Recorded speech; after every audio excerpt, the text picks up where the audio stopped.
평안하세요. 오늘도 주님께서 우리에게 허락하신 참 좋은 한날입니다.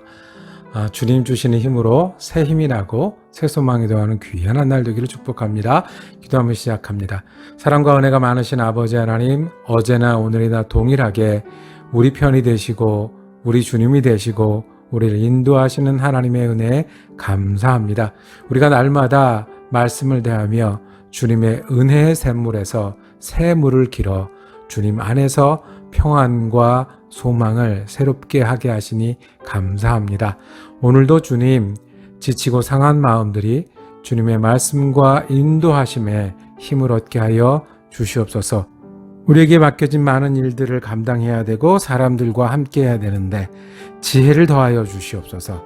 주님, 사명을 더하여 주시옵소서. 특별히 주님의 도우심을 의뢰하고 연약한 우리에게 힘을 구하는 우리의 기도와 마음을 헤아려 주셔서 주님이 우리의 편, 우리의 능력이 되어 주시옵소서.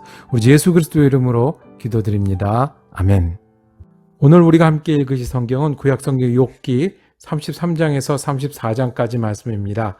33장 27절에서 30절까지 말씀 받들어 읽습니다. 그가 사람 앞에서 노래하여 이르기를 내가 범죄하여 옳은 것을 그르쳤으나 내게 무익하였구나.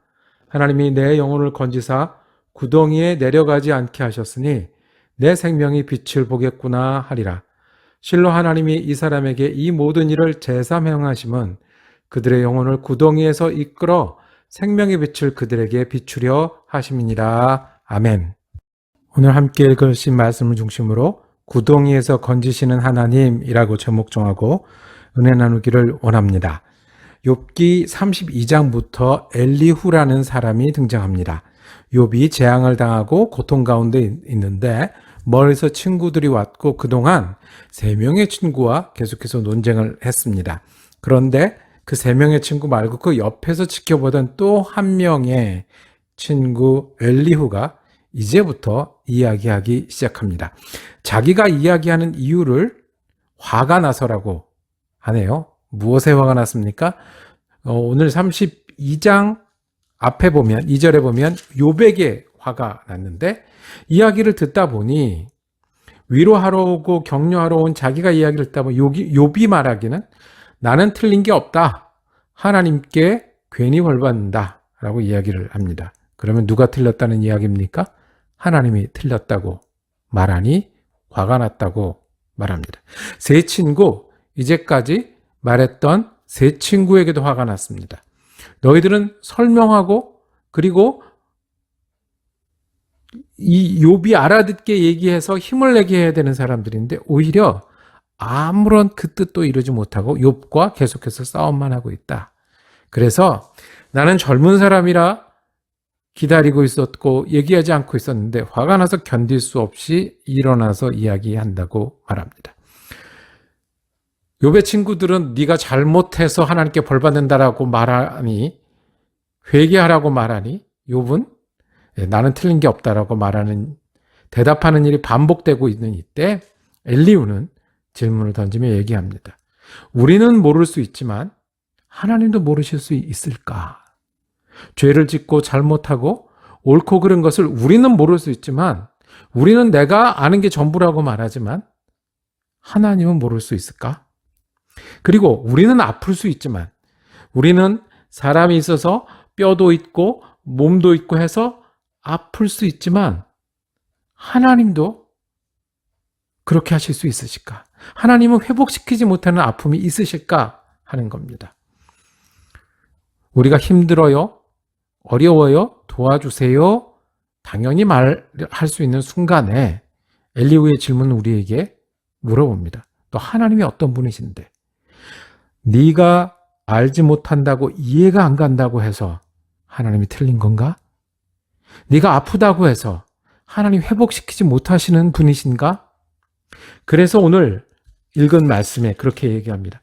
하나님은 천사 중에 1천 천사 중에 한 사람만 이 사람이 옳은 사람입니다라고 변호할 수만 있어도, 즉 어떠한 일에도 실수 없이 옳고 그른 사람, 하나님 앞에 바른 사람을 골라내실 수 있는 분이시다. 그리고 그 사람이 아무리 큰 잘못과 실수를 해도 회복시키시는 분이시다. 그래서 회복시킨 사람이 어떻게 한다고요? 27절에 내가 범죄하여 옳은 것을 그르쳤으나 내가 알지 못하고 그리고 내가 아픈 게 원망하는 게 아니라 내가 잘못해서 이 땅에서 일을 그르쳤으나 하나님은 회복시키시고 내 영혼을 구원시키신다. 이것을 어떻게 하신다고요? 29절에 제3 행하심은 너무 감동이 되는 말 아닙니까? 우리가 잘못됐고 힘들고 아플다고 할지라도 하나님께서 우리를 구원하시는 일을 내가 망친 시간과 내가 어그렀던 일도 구원하시는 일을 제3 한 번 아니라 두 번 아니라 여러 번 행하심은 하나님이 어떤 분이시라서 우리를 구덩이에서 생명의 빛으로 이끌어내는 분이시다. 성경은 우리에게 말씀합니다. 예수 그리스도님은 우리에게 보여주셨습니다. 하나님이 우리에게 은혜의 하나님 되시고 우리를 사랑하여 주셔서 우리가 알지 못해도 구원해 주시고 부족해도 살려주시고 우리가 자격이 없어도 용납하여 자녀 삼아 주시는 분. 그래서 그 은혜로 예수가 보혈을 흘리시고 그 은혜로 우리로 살게 하셨다는 것. 욥이 아무리 아니라고 하고 친구들이 아무리 증명을 못한다고 해도 하나님은 다 아시지 않느냐. 하나님은 우리를 회복시키시는 하나님이 아니냐. 그래서 이어지는 말씀에 우리가 피할 수 없는 말씀을 주십니다. 응답하지 않는 하나님이 아니라 내가 잘못 구하고 잘못 기다리니 응답이 없다라고 얘기하는 거예요. 하나님 너무하세요가 아니라 내 곁에 계시고 내게 바른 일을 하시는 하나님을 보지 못하니 너무하시는 게 아니냐라고 말한다는 거예요. 이것이 젊은 엘리후가 욥에게 하는 말이고요. 우리를 향해서 하는 말입니다. 잊지 마세요. 하나님은 은혜의 하나님이십니다. 기억하세요. 하나님은 회복시키는 하나님이십니다. 하나님은 그리스도를 십자가에서 찢기까지 우리를 구원하시는 하나님이시니 우리가 모른다고 틀린 게 아니고 우리가 억울하다고 원망하는 게 아니라 하나님은 우리를 인도하시고 회복시키실 것입니다. 장미가 있었답니다. 장미가 하나님 앞에 항의했다고 합니다. 나는 이렇게 예쁜 꽃이 있는데 하나님 나한테 가시를 두어가지고 이렇게 힘들게 하십니까?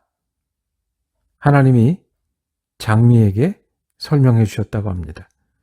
나는 네 예쁜 꽃을 힘들게 하려고 가시를 두는 게 아니라 가시나무에 아름다운 꽃을 주었다고요.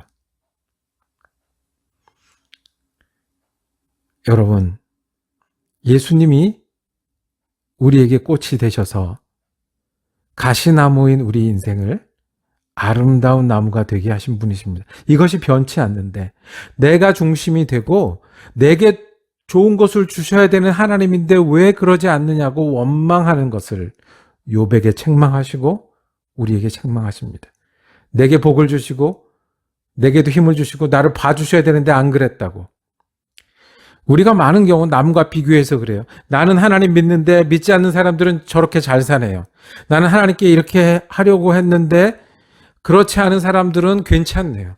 하나님 나 정도면 괜찮지 않아요? 그런데 왜 내가 이렇게 힘들어요? 바로 욥이 했던 말입니다. 내가 중심이 되어야 교만이죠. 남하고 비교해서 왜 이렇습니까? 교만이죠. 틈만 나면 올라오는 교만이 욥과 같은 바른 사람도 하나님의 바로 못 서게 하였습니다. 기억하십시오. 내가 몰라도 하나님은 아십니다. 내가 넘어지고 내가 망가뜨려도 하나님은 구원의 하나님이십니다. 원망이 아니라 주님을 의뢰함으로 내 스스로 자책하는 것이 아니라 주님을 기억함으로 힘을 얻는 여러분이 되기를 원하고 제가 되어야겠습니다. 은혜의 하나님이십니다. 구원의 하나님이십니다. 오늘도 우리를 구원하시는 그것을 제3 행하시는 하나님이시니 우리가 주님을 의지하여 오늘도 새 힘을 얻는 저와 여러분이 되기를 원합니다. 제3 구원하시는 하나님. 기도하겠습니다. 주님, 우리는 내 중심으로 하나님이 무언가를 해주기를 기다리며 원망하는 마음이 있을 때가 많이 있습니다. 주님, 내가 남들과 비교하고 내 과거와 비교하느라고 하나님께서 우리에게 주신 아름다운 꽃을 보지 못하여 스스로 실족할 때가 많이 있습니다. 주님, 구원의 하나님을 기억합니다. 그 구원의 하나님을 의뢰합니다. 지금도 나를 구원하고 계시고 움직이신 하나님 앞에 나를 드리오니 주님 오늘과 동행하여 주시고 주님을 바라보고 감사함으로 채우는 귀한 한 날 되게 하여 주시옵소서. 우리 주 예수 그리스도 이름으로 기도드립니다. 아멘. 말씀 묵상 함께 할 수 있어서 참 감사했습니다. 내일은 욥기 34장 말씀 이어가겠습니다. 은혜로운 한 날 되시기를 축복합니다.